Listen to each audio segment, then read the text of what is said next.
તો નમસ્કાર ગુજરાત, સ્વાગત છે ફરી એકવાર આપનો આજના તાજા નવા હવામાન સમાચારની અંદર. આજે તારીખ 19 ફેબ્રુઆરી 2026 અને વાર થયો છે ગુરુવાર. ત્યારે આજના હવામાન સમાચાર જાણીએ તો વેસ્ટર્ન ડિસ્ટર્બન્સની સિસ્ટમ દિલ્હી ઉપરથી થઈને હવે ગુજરાત રાજ્ય તરફ લગાતાર આગળ વધી રહી છે અને હવે પછીના આવનારા 72 કલાક ગુજરાત રાજ્ય માટે અતિ ભારે તોફાની માવઠાને લઈને સૌથી ઘાતક આગાહીઓ સામે આવી રહી છે. તેની વચ્ચે હવામાન વિભાગે આજે એલર્ટ જાહેર કરી દીધું છે, સૂચનાઓ પણ આપી દીધી છે.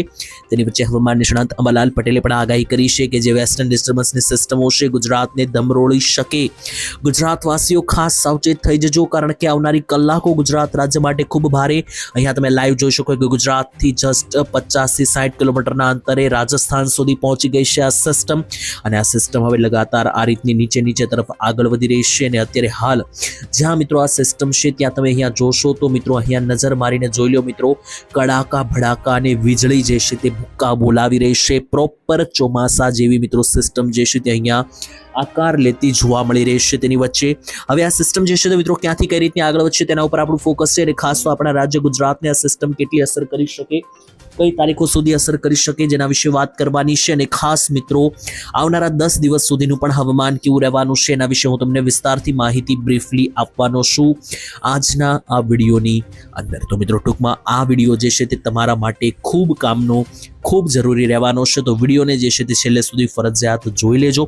અને મિત્રો તમને સૌથી પહેલા એક માહિતી આપી દઉં કે જો તમે આ વિડીયોને છેલ્લે સુધી જોઈ લેશો તો તમારે બીજા કોઈ પણ હવામાનને લગતા વિડીયો જે છે તે મિત્રો જોવાની જરૂરિયાત નહીં પડે, કારણ કે આ એકમાત્ર વિડીયોના માધ્યમથી જે છે તે મિત્રો તમને તમામ માહિતી જે છે તે મિત્રો હવામાનને લગતી મળી જવાની છે. તો ચાલો મિત્રો વિડીયોની શરૂઆત કરીએ. સૌથી પહેલા તમને માહિતી આપીએ તો વિડીયો તમે કયા ગામથી જોઈ રહ્યા છો કોમેન્ટમાં લખીને જણાવી દેજો. અને ચેનલને સબસ્ક્રાઇબ નથી કરી તો મિત્રો આ ચેનલને સબસ્ક્રાઇબ કરી લેજો, કારણ કે આ ચેનલના માધ્યમથી દરરોજ હવામાનને લગતી તાજી અને સચોટ અપડેટ જે છે તે મિત્રો આપવામાં આવે છે, તો એ તમારા સુધી દરરોજ પહોંચી જાય તે માટે ચેનલને પણ સબસ્ક્રાઇબ કરી દેજો. તો ચાલો મિત્રો હવે શરૂઆત કરીએ કે આજના આ વિડીયોની અંદર આપણે કયા કયા મુદ્દાઓ વિશે વાત કરવાની છે ખેડૂતો માટે ખાસ જરૂરી, કારણ કે ગુજરાત રાજ્યના હવામાનમાં અચાનક જે મોટો પલટો આવવા જઈ રહ્યો છે એ શા માટે છે તેના વિશે વિસ્તારથી ચર્ચા કરીશું. તો એક લિસ્ટ બનાવી લઈએ કે આજના વિડીયોમાં આપણે કયા કયા મુદ્દાની વિશે વાત કરવાની છે. ટોટલ મિત્રો આપણે 3 મુદ્દાઓ લેવાના છે, જેમાં સૌથી પહેલા તો હું તમને હાલની જે સિસ્ટમ છે આખી તે સમજાવીશ. માત્ર ગુજરાત નહીં પરંતુ આખી સિસ્ટમ ભારત ઉપરથી જે પસાર થઈ રહી છે હું તમને સમજાવીશ કે જેનાથી તમને પૂરતો ખ્યાલ આવશે કે જે રીતની આ સિસ્ટમ ગુજરાત ઉપરથી પસાર થવાની છે તો ગુજરાત રાજ્યના કયા કયા ભાગોને અસર કરી શકે એ બધી માહિતી, ટૂંકમાં સિસ્ટમને લગતી બધી માહિતી તમને પહેલા પોઈન્ટ ઉપર હું સમજાવવાનું છું.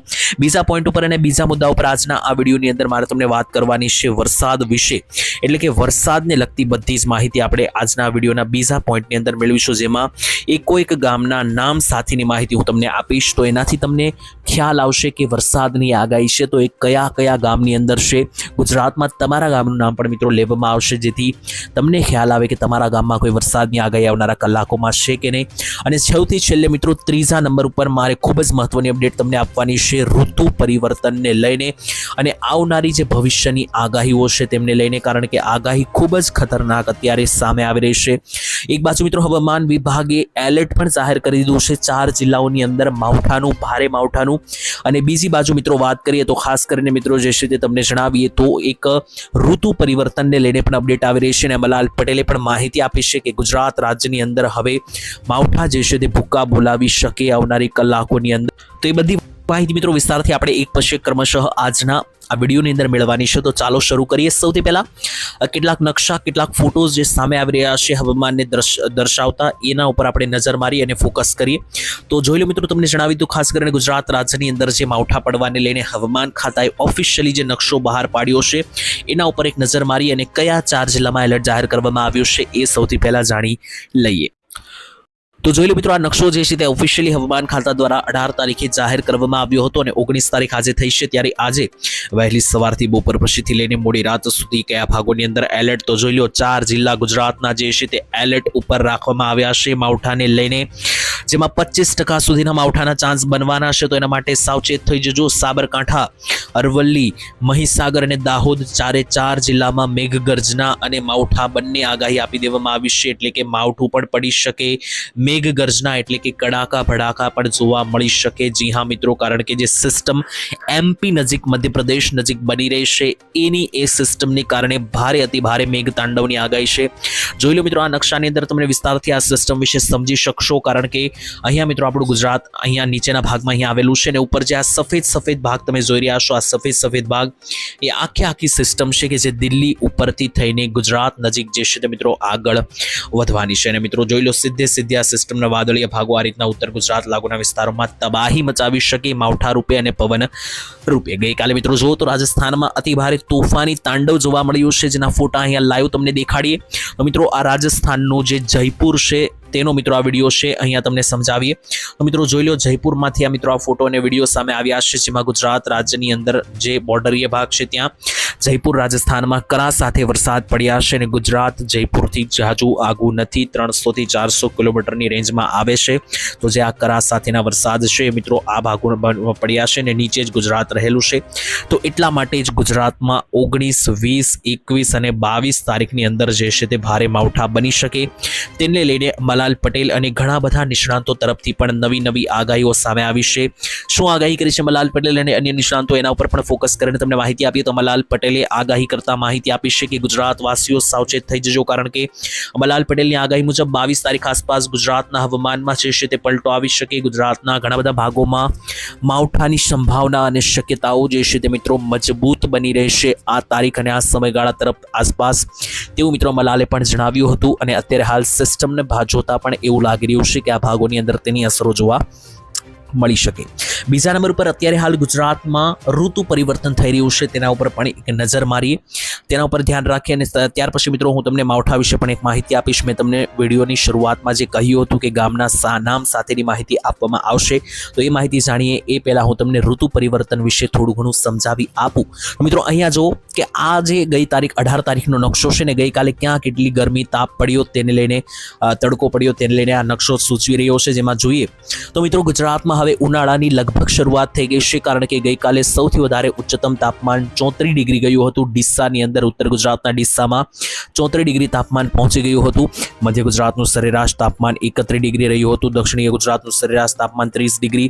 આ મહત્તમ તાપમાનની વાત ચાલે છે મિત્રો. સૌરાષ્ટ્રનું મહત્તમ તાપમાન જે છે તે 28 ડિગ્રી રહ્યું હતું, અને કચ્છનું મહત્તમ તાપમાન 31 ડિગ્રી રહ્યું હતું. તો આમ જોઈએ તો મિત્રો તાપમાન હવે 31 ડિગ્રીને પાર કરી ચૂક્યા છે. અને આ મહિનો પૂરો થાય અને આવનારા માર્ચ મહિનાની શરૂઆત થાય, એટલે કે આવનારા 7 થી 8 દિવસ પછી તાપમાન 40 ડિગ્રી આસપાસ પણ પહોંચે તો નવાઈની વાત નથી, તેવી મિત્રો આગાહી છે. એટલે કે ઋતુ પરિવર્તન હવે થઈ રહ્યું છે. ઠંડીની અત્યારે હવે કોઈ મિત્રો સંભાવના નથી. રાત્રિના સમયગાળા દરમિયાન થોડી ઠંડી અત્યારે હાલ પડી રહેશે, એ પણ મિત્રો 22 થી લઈને 25 તારીખ સુધીમાં જતી રહેવાની છે. અને ત્યાર પછી કમ્પ્લીટ ઉનાળામાં ગુજરાત પ્રવેશ કરવાનું છે. તો એની અંદર મિત્રો જે માહિતી છે મેં તમને જણાવી આપી. તો મિત્રો આ માહિતી અહીંયા પૂર્ણ થાય છે ઋતુ પરિવર્તનને લઈને અને ગરમીને લઈને. ત્યાર પછી મિત્રો ખૂબ જ મહત્વની અપડેટ મિત્રો અમને માવઠા વિશે મેં શરૂઆતમાં જણાવ્યું હતું કે ગામના નામ લઈને માહિતી આપીશ. તો મિત્રો અહીંયા તમને સમજાવી આપું જેનાથી તમને ખ્યાલ આવે. જોઈ લો મિત્રો, જે આ રાજસ્થાનની બોર્ડરીય પ્રદેશ છે, બોર્ડરીય જે મિત્રો આ ભાગો છે, આ બધા ભાગોની અંદર વીજળી ભારે ભૂક્કા બોલાવી રહી છે. સિસ્ટમ પણ આગળ વધી રહી છે, અને આની આ સિસ્ટમની અસરો ક્યાંક ને ક્યાંક જે છે તે ગુજરાત સુધીના બોર્ડરીય ભાગો તરફ જોવા મળી શકે. એના ભાગરૂપે ગુજરાતમાં કયા ભાગોમાં હાલ અત્યારે માવઠાની સંભાવના છે, ગામના નામ લઈને જણાવું તો સૌથી પહેલા ઉત્તર ગુજરાતની અંદર 4 જિલ્લા, જેમાં સૌથી પહેલા તો મિત્રો સાબરકાંઠા, અરવલ્લી, મધ્ય ગુજરાતનું પંચમહાલ, દાહોદ, ગોધરા લાગુના વિસ્તારોથી લઈને વડોદરા, છોટાઉદેપુર, રાજપીપળા, અને દક્ષિણ ગુજરાતમાં ભરૂચ સુધી પણ આની અસર જોવા મળી શકે. તો મિત્રો મેં તમને જણાવ્યા આ જિલ્લાની અંદર સૌથી વધારે જોર બની શકે માવઠાને લઈને. બાકીના મિત્રો જે ભાગ અહીંયા બચી ગયા છે, બાકીના જેટલા પણ પંથકો છે, જેમ કે બાકીના વિસ્તારો વિશે તમને સમજાવું તો બાકીના મિત્રો જેમ કે દક્ષિણ ગુજરાતમાં સુરત, નવસારી, વલસાડ ત્યાં કોઈ મોટી આગાહી નથી. આખા સૌરાષ્ટ્રમાં અત્યારે હાલ કોઈ મોટી માવઠાની આગાહી નથી. અને કચ્છમાં તમને જણાવીએ તો કચ્છમાં મિત્રો એક નાનકડી સિસ્ટમ અહીંયા જોશો તો મિત્રો ગાંધીધામ લાગુ આસપાસ અહીંયા દેખાઈ રહી છે, જેથી કચ્છમાં જે છે તે મિત્રો માવઠાની સંભાવનાઓ પણ બની શકે. તો મિત્રો અત્યારે જે છે તે ધીમે ધીમે માવઠાને લઈને પ્રોપર માહિતી મળી રહી નથી, કારણ કે આજે ગુજરાતની ઉપરના જે દિલ્હીના વિસ્તારો છે, તો આ દિલ્હી ઉપરથી જે આખી સિસ્ટમ પસાર થઈ રહી છે, આ સિસ્ટમ કઈ બાજુ વળે છે તેના ઉપર અત્યારે સૌથી વધારે લોકોનું આ નજર છે. બીજા નંબરે હવામાન ખાતાએ તો દિલ્હી લાગુના વિસ્તારમાં કે જ્યાં અત્યારે આ સિસ્ટમ છે ત્યાં તો વાવાઝોડાનું પણ અપડેટ આપી દીધી છે.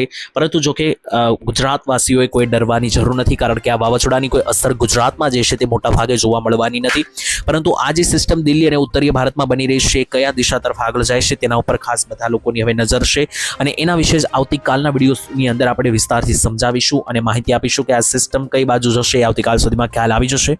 તો મિત્રો દરરોજ આપણે આપણે આ ચેનલ પર વિડીયો મૂકતા હોઈએ છીએ તો ખાસ તો સૌથી પહેલા આ ચેનલને સબસ્ક્રાઇબ કરી લેજો કે જેનાથી તમને દરરોજને લગતી હવામાન માહિતી સૌથી પહેલા મળી જાય. આજ માટે આપણે આટલું જ રાખીએ છીએ. વિડીયો કયા ગામથી જોયો કોમેન્ટમાં લખી દેજો. ફરી મળીશું આવતીકાલે. ત્યાં સુધી રજા આપશો. ધન્યવાદ.